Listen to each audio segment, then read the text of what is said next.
Well, hello.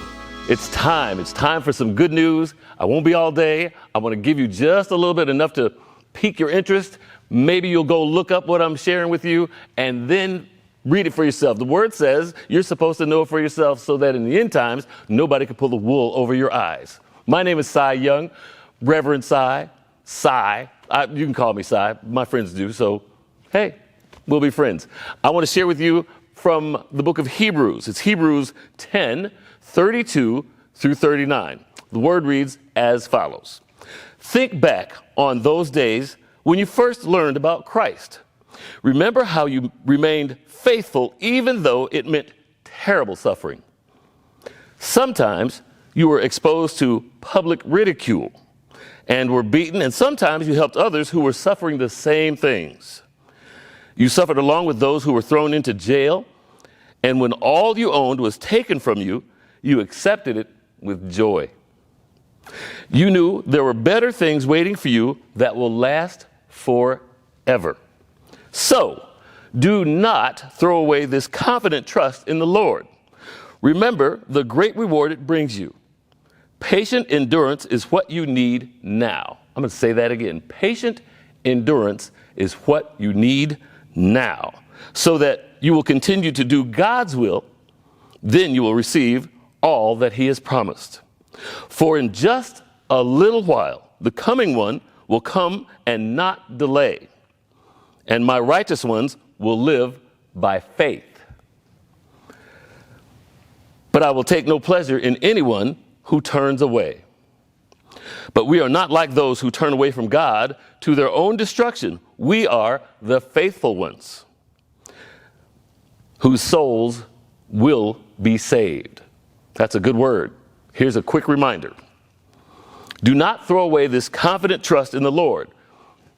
If you heard the message, confident trust is your covenant, that agreement that we made with God when we were new creatures in Christ. Remember those days? Think about when you first came to Christ. Have you heard people say, I found the Lord? Don't you wonder where He was? I used to wonder where He was. And people say, I found the Lord. Where was He? At Walmart or Target or sitting at the traffic light? Or maybe He was at 7-Eleven. This is not a commercial for any of those places, but they are fresh on everybody's mind these days. But think about it. Remember how excited you were when you first had that relationship with God. And you did everything, not you, everything that we were supposed to do. Go to church every Sunday, fellowship with the right folks. Sometimes, I've shared this with other folks, you have to change your friends, change your ways so that you can be right with God, be in the fellowship with like-minded people. It's a real thing. It really works. Check it out for yourself. It's in the Bible. So sometimes you are exposed to public ridicule. You know how it is when people see you trying to do well, but they're not ready yet. And so they make it look like you're the one that's criminal and crazy. You're not crazy and likely not a criminal. And even criminals had an opportunity. Remember the thief on the cross on that last day? And he went to be with Christ. So let's don't rush to that, but we have work to do. And we have our work to do by our faith. I don't want to get ahead and take you all the way to Hebrews 11:1, where we're talking about by faith. So here's what I want you to remember. That we can't afford not to follow the plan that God has for us. So in that covenant, we said we will put away things that keep us from the relationship that we have with God. So if it's drugs, alcohol, men, women, or anything in between those things, maybe it's greed, maybe it's lust, but it's not too late for you. So put them down and come on. The word says we are not like those who turn away from God to their own destruction. So don't you want to be responsible for your goodness, not your destruction?